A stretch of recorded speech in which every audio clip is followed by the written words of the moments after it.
안녕하세요. 오늘은 미등기 아파트 전세 계약에 대해서 저희가 다뤄보려고 합니다.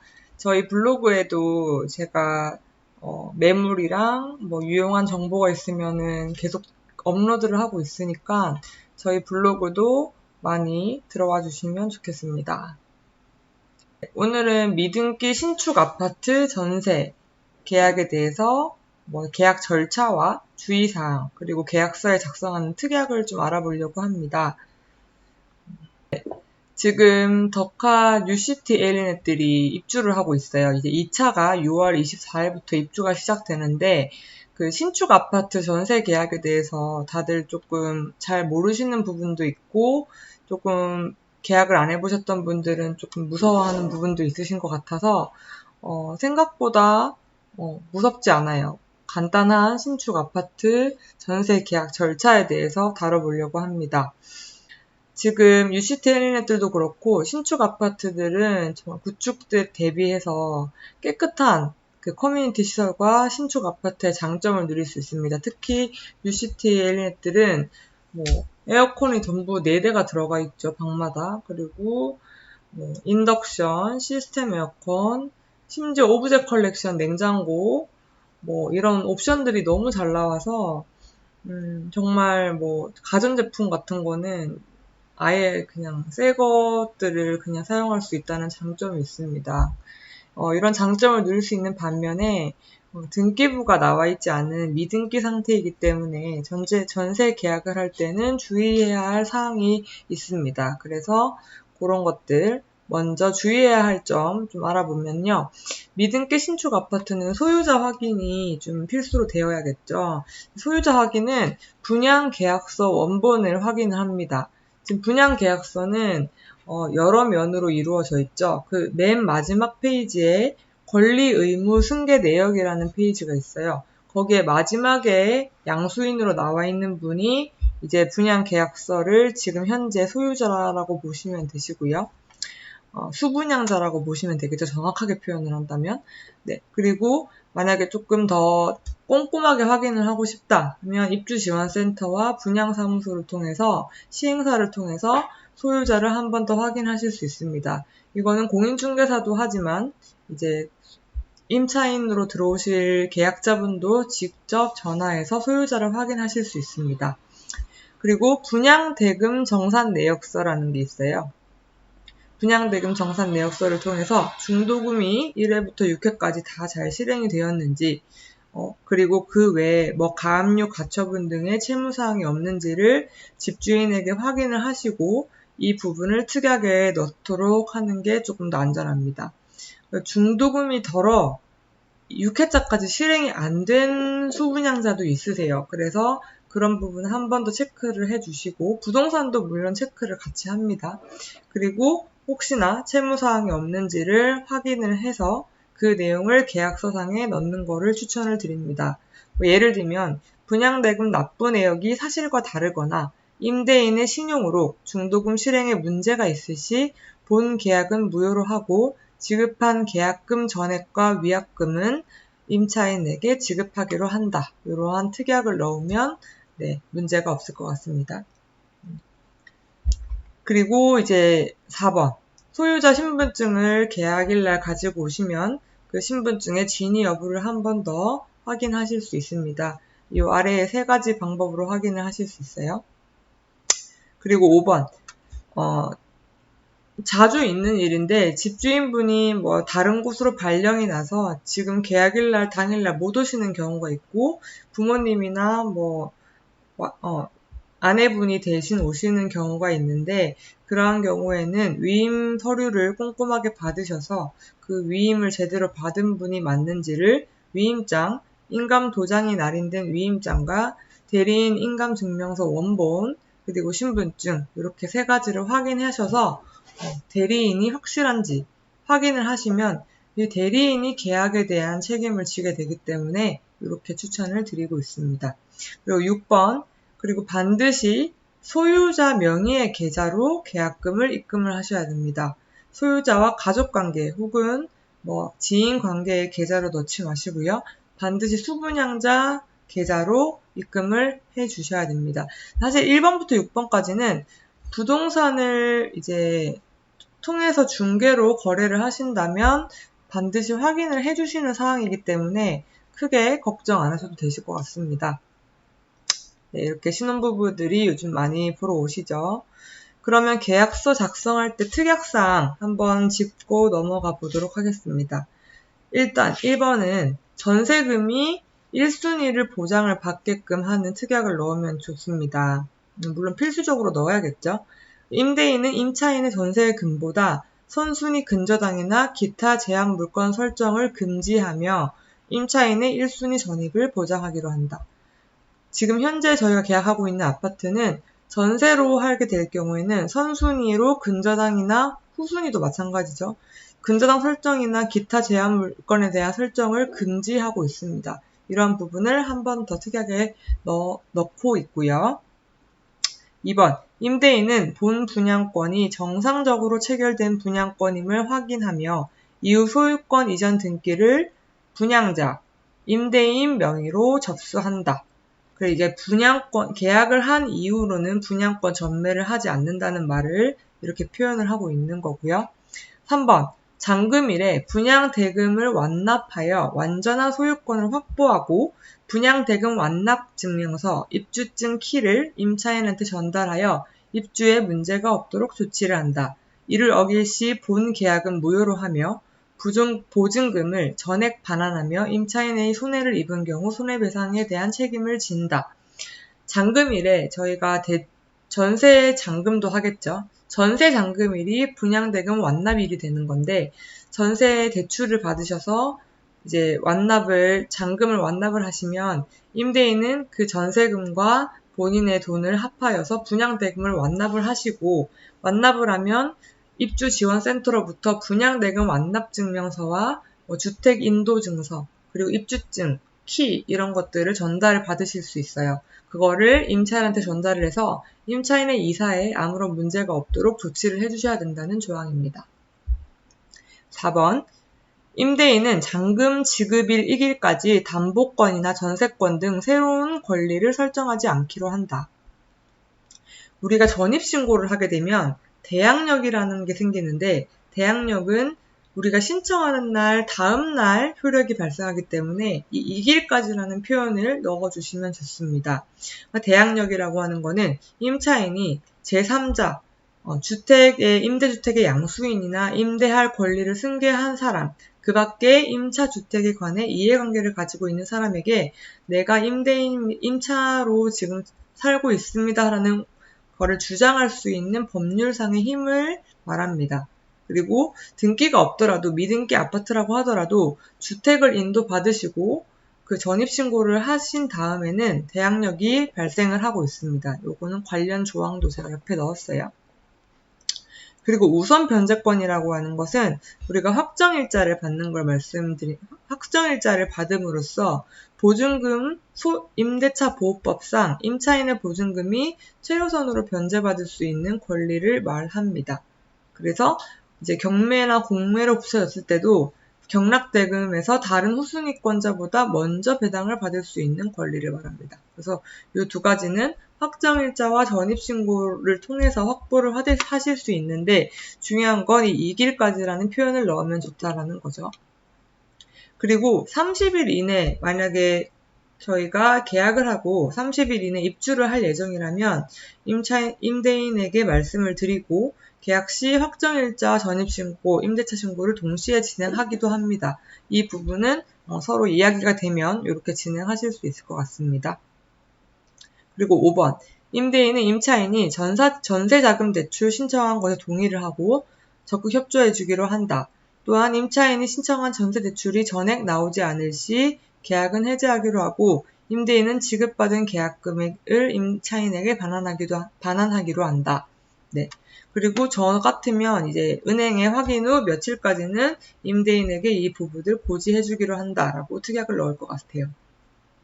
이 부분을 넣는 이유는 지금 사실 이런 특약을 최근에는 많이 넣고 있는 이유가 전세 대출이 혹시 미등기 아파트이기 때문에 안 나올 수 있는 부분이 있을 수 있기 때문에 이러한 조항을 통해서 임차인이 걸었던 계약금을 보호를 하기도 합니다. 그래서 이렇게 확인을 하고 넣어주시면 좋을 것 같습니다. 그리고 지금 6번은 최근에는 많이 이제 강조가 되고 있는 부분이죠. 임대인은 국세나 지방세 체납이 없음을 고지하며 임차인이 세금 체납 내역을 확인해 보는 것에 협조하기로 한다. 만일 세금 체납이 확인되는 경우 잔금일까지 체납액 전액을 상환하며 이를 어길 시 계약은 무효가 될 수 있다. 이런 것들 넣어주시면 좋을 것 같고요. 임대인분들은 사실 좋아하시는 조항은 아닌데 요즘에는 그 세금 체납이 경매로 넘어갔을 때는 선순위로 배당을 받는 금액에 속하는 부분이기 때문에 이 부분을 이제 임차인한테 확인하게끔 저희가 이런 조항들이 있기 때문에 이런 것들은 반드시 확인을 하고 특이하게 넣어주기도 합니다. 7번 임대차 기간 중 매매 계약 체결 시 반드시 임차인에게 고지하여 주기로 하고 임차인은 집을 보여주는 것에 협조하기로 한다. 이 조항을 넣는 이유는 지금 서울에서 이루어지고 있는 전세 사기 같은 경우가 임차인이 모른 채 매매 계약이 체결돼서 새로운 집주인이 나타나서 내가 이제 새로운 집주인입니다라고 하면서 사고가 발생하는 케이스들이 많더라고요. 그래서 저는 이 7번 조항은 신축 아파트가 아니더라도 기존 아파트라고 하더라도 항상 넣는 특약 중에 하나예요. 그래서 임차인은 반드시 매매 계약이 체결된 것을 매매 계약 체결 전부터 조금 고지를 해주게끔 하기로 합니다.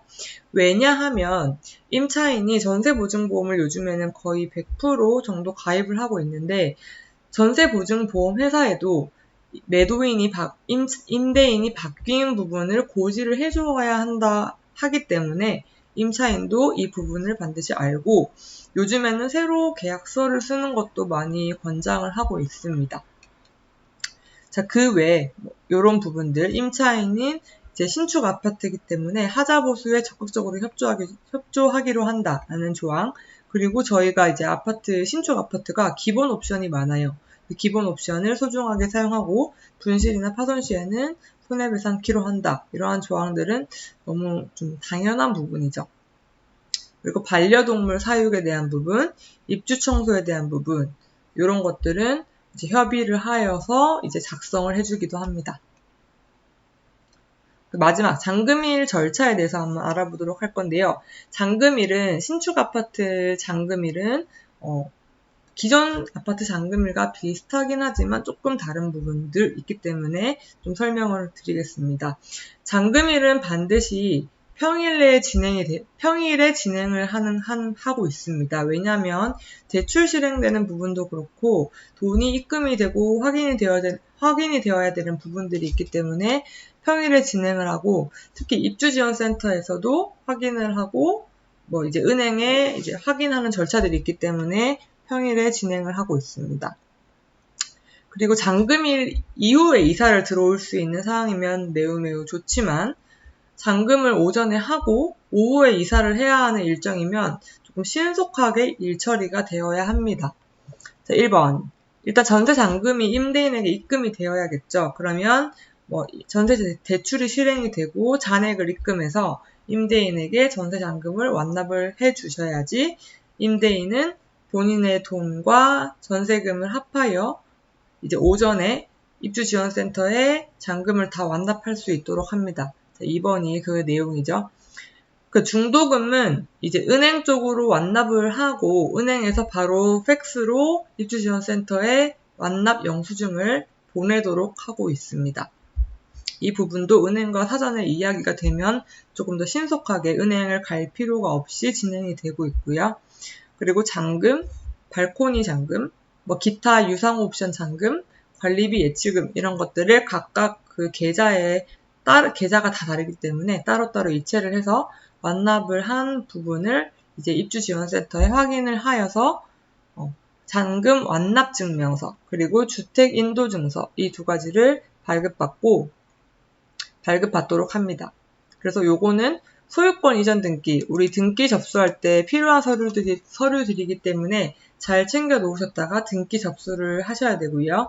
그 주택 인도 증서라는 거를 받아서 임차인이 이사를 할 때 그것들을 납부하고 이사를 원활하게 할 수 있도록 전달을 해주셔야 됩니다.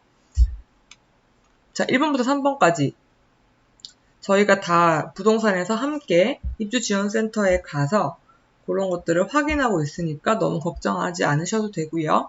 4번, 그렇게 되면은 입주지원센터에서 이제 입주용품과 키, 각종 키 물건들을 이제 받아서 집에 같이 가서 집 상태를 확인하면서 물품을 다 전달받게 됩니다.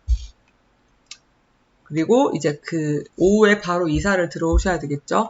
이사 예약은 반드시 먼저 하셔야 되고요. 엘리베이터를 사용하는 부분이 있기 때문에 먼저 하셔야 되고, 도시가스 사전에 예약해 주시고 연결해 주셔야 되고요. 신축 아파트이기 때문에 도시가스를 연결하는 과정이 필요할 수 있어요. 그래서 그렇게 진행을 해주시면 되시고, 집 입주 청소와 줄눈 타선 코트 이런 작업들을 만약에 하게 되면 저희가 입주 잠금일로부터 3일 전까지는 보통 아파트에서 작업을 할 수 있는 시간들을 주기 때문에 그 업체를 예약을 하셔가지고 사전에 작업을 할 수 있도록 체크를 해주시면 좋습니다. 네, 이러한 순서로 진행을 하고 있습니다. 그 전세 대출 부분도 간단하게 말씀을 드릴게요. 어쨌든 가장 중요한 게 대출이 되어야 또 계약을 하실 수 있는 분들이 거의 대부분이시기 때문에 미등기 신축 아파트의 경우에는 그 일반적으로 전세자금 대출을 그 HF 그리고 SGI에서 이제 진행을 하고 있습니다. 허브 같은 경우는 안심 전세대출 같은 경우는 등기가 나와 있는 아파트에 하나여 가능한데 지금 신축 아파트의 경우는 지금 전세금으로 잔금을 하셔야 되는 케이스가 더 많기 때문에 HF 상품과 SGI 상품을 이제 상담을 받아보시는 걸 추천드리고요. 저희가 지금 현재 기준으로는 한 3% 후반대로 일반 대출도 가능하다고 하시더라고요. 참고로 하시고 그 은행에 상담하실 때는 제가 이제 저희 아파트와 연계된 대출 상담사 연락처는 전달을 해드릴 수가 있고요. 그 상담사분께 미등기 신축 아파트인데 전세 잔금일에 아파트 잔금도 완납을 하기로 했습니다. 혹시 전세 대출이 가능할까요? 이런 식으로 상담을 해보시면 됩니다. 그리고 제가 이전에 말씀드린 대로 저희 그 앱들과 연계된 대출 상품을 취급하는 그 1금융권에서는 대출이 지금 가능하다고 합니다. 대출 시 필요 서류는 이렇게 되어 있어요. 요거는 미리 준비하셔서 대출 그 상담을 받아보시는 거를 추천드립니다. 계약을 하게 되면 저희가 이제 분양계약서 사본 전달 드리고 있고요. 입주 안내문도 같이 전달 드리고 있습니다. 전세보증보험 가입 경우에는 등기 완료 후에 가입이 가능하십니다. 사용 승인 후 보존 등기 이전 등기까지는 한 달에서 2달 정도 소요되기 때문에 매도인이 잔금일날 완납을 하고 등기 접수를 IS 동서 시행사 앞으로 보존 등기가 나면 바로 이전 등기를 하는 순서로 진행을 하고 있고요. 등기 후에는 이제 임차인분이 보증보험 가입을 하실 수 있습니다. 보증보험 빨리 가입하시고 싶은데 불안하다 이렇게 생각하실 수 있는데 일반 아파트의 경우에도 전세금 현재 시세 대비 전세금이 안전한 범위 안에 들어와 있으면 바로 가입을 하시는 경우보다는 계약기간 2분의 1 경과 전까지만 가입을 하시면 되시기 때문에 잔금하시고 저희 전세 잔금 하시고 입주 후에 한두 달 뒤에 바로 가입을 하시면 되시니까 이 부분도 너무 불안해하지 않으셔도 될 것 같다는 말씀을 드립니다. 자, 1번, 2번, 3번 그 SGI, HF, 허브 각각 상품을 다 가입을 하실 수 있으니까요. 지금 필요하신 곳에 가입을 하시면 되시고 대출 상품 자체가 보증보험이랑 같이 이렇게 묶여있는 보증보험 가입이 바로 이제 세트로 진행이 되어야 되는 상품들이 있기 때문에 그 부분은 대출과 연계를 해서 조금 알아보시면 좋으실 것 같습니다. 네, 이상으로 좀 복잡해 보이지만 사실 경험을 해보시면 그렇게 어렵지 않고 공인중개사 분들이 현장에서 꼼꼼하게 확인을 하시면서 계약부터 잔금까지 진행을 하고 있기 때문에 그렇게 도움을 받으시면서 꼼꼼하게 체크를 해드리기 때문에 안전하게 좀 계약을 하실 수 있습니다. 그리고 보증보험 가입 이런 것들은 대출 잔금 후에도 충분히 가입을 하실 수 있기 때문에 가입을 하시는 걸 추천드립니다. 네, 그러면 혹시 궁금한 게 있으시면 댓글이나 저희 부동산으로 연락을 주시면 좋으실 것 같고요. 오늘도 화이팅 하시길 바랍니다. 감사합니다.